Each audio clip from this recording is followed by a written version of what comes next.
नारियल मौजूद है। हाँ तो भक्तों, कथा कहाँ पे चल रही थी बताइए जरा।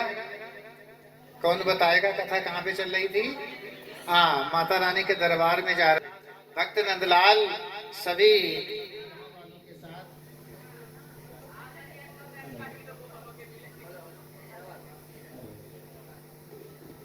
Hello hello. हेलो। सभी गांव वालों के साथ वैष्णो धाम के लिए जा रहा है, जय माता दी कहते हुए। चलते चलते पहुंच जाता है दरबार के समीप, लेकिन भक्तों उस समय कोई वाहन नहीं था। मोटर, कार, बसें, ट्रक, रेल कुछ भी नहीं। पैदल अथवा ऊंट, घोड़ों आदि पर सवारी की जाती थी। मोस्टली पैदल चला जाता था।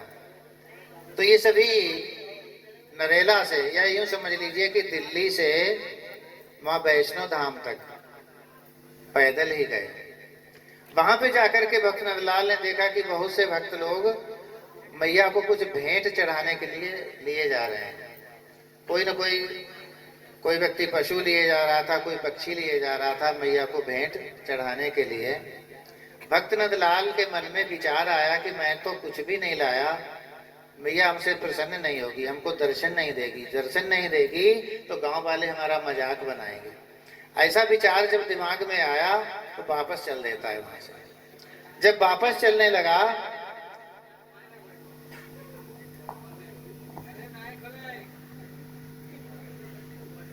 तो भक्तजनों, जब भक्त ने सोचा कि हम तो कुछ लाए नहीं, वापस चलने लगता है। तब तक एक कोई व्यक्ति आया। ये माता रानी की कृपा थी, मैया की कृपा से ही कोई व्यक्ति वहां पहुंचता है और कहता है कि अरे भक्त नंदलाल, तुम वापस क्यों जा रहे हो बिना दर्शन किए हुए? नंदलाल कहने लगे कि भैया हम तो कुछ माता को भेंट चढ़ाने के लिए लाए ही नहीं है, और जब लाए नहीं है तो मैया हमको दर्शन नहीं देगी। बोले ऐसा नहीं है, दर्शन जरूर मिलेगा। और अगर आपने ठान ही लिया है कि आप वापस जाएंगे तो चले जाना, लेकिन हमारे साथ थोड़ा एक जगह तक चले चलो। भक्त की बात मान ली और भक्त नंदलाल अपने गांव वालों के साथ वहीं पहुंच जाता है जहां वो बंदा लेकर के गया। वहां देखता है कि एक पर्दा पड़ा हुआ है, उस पर्दा के सामने भेंटों का कार्यक्रम चल रहा था। जिस भी पशु अथवा पक्षी की भेंट चढ़ाई जाती थी, और पर्दे के पीछे जब उस भक्त ने कहा जरा हे भक्तराज, जरा पर्दे के पीछे देखिए क्या हो रहा है। तो जब भक्त नंदलाल ने देखा पर्दे के पीछे, तो जिस पशु अथवा पक्षी की बलि चढ़ाई गई वही पशु अथवा पक्षी भागता हुआ उड़ता हुआ दिखाई दिया। बोलो सांची दरबार की। जब ऐसा नजारा देखा भक्त नंदलाल ने, तो भक्त नंदलाल के अंदर विश्वास पैदा हो गया और उसके ये भी दिमाग में आ गया, ये भी समझ में आ गया कि अब हमें क्या करना चाहिए। भक्त नंदलाल अब पीछे नहीं जाता है, वहीं से आगे चलने लगा। और आगे चलते चलते कहाँ पहुंच गया? जहां मैया का मुख्य दरबार है, जहां माता रानी तीन पिंडियों के रूप में विराजमान है। दरबार में पहुंचता है जहां माता पिंडी रूप में विराजमान है, क्योंकि महासरस्वती, महालक्ष्मी और महाकाली, ये तीन पिंडियां वहां पहले से ही विराजमान है। और माँ वैष्णो बाद में इन्हीं तीनों पिंडियों में समाहित हो गई, जिनको माँ वैष्णो कहते हैं। इनका बचपन का नाम या मूल नाम या आदि नाम, इन मैया का आदि नाम है। किसको मालूम है? हाथ उठाओ जरा।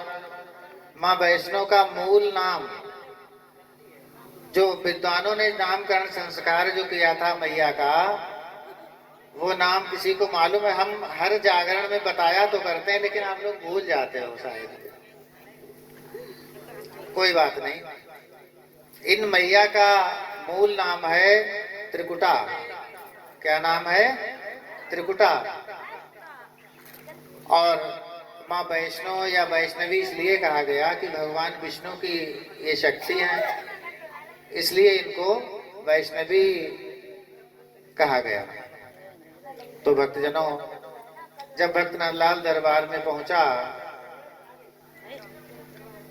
भक्त ने अरदास की, अरदास लगाई कि हे मैया हमें दर्शन दो। तो माता रानी ने जब अष्टभुजी रूप में दर्शन दिया, तो आज भक्त नंदलाल ने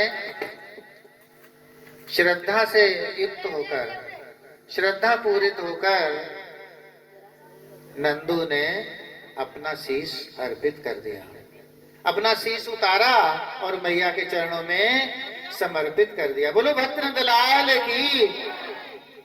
इस प्रकार से भक्तजनों, जब भक्त नंदलाल ने अपना सर माता रानी के चरणों में अर्पित कर दिया, मैया प्रसन्न थी, प्रकट थी। माता रानी ने अपने भक्त को पुनः जीवन दान दिया। और भक्तों, समय शुरू हो गया है। आप लोग जो भी नारियल लाए हो, पंडित जी हमारे मौजूद हैं। सर्वप्रथम मैं उन सभी भक्त गणों से अनुरोध करूंगा जिन्होंने ये जगराता कराया, सर्वप्रथम वे लोग, तत्पश्चात परिवार दान देती है। इस प्रकार से भक्तजनों, जब गांव वालों ने देखा कि माता रानी ने दर्शन दिया, तब समझ में आया कि भक्त नंदलाल सही बोल रहा था, माता वास्तव में इससे प्रसन्न है। इस तरह से वो भक्त जब तक जीवित रहा, अर्थात जब तक वृद्ध नहीं हो गया, कमजोर नहीं हो गया, तब तक मैया के दरबार में हर वर्ष जाता रहा और हर साल अपना सर उतार करके मैया के चरणों में चढ़ाता रहा। अंतिम बार भक्त नंदलाल जाता है, हर वर्ष की भांति इस वर्ष भी उसने अपना सर उतारा और मां के चरणों में अर्पित कर दिया। माता रानी बोली कि हे भक्त, मैं तुझसे बहुत प्रसन्न हूँ, वास्तव में बहुत प्रसन्न हूँ। लोगों को एक बार भेंट चढ़ाना मुश्किल होता है, अर्थात एक बार श्रद्धा मुश्किल से जागती है, और तेरे अंदर इतनी बड़ी श्रद्धा और विश्वास कि तू हर वर्ष अपना शीश चढ़ाता है।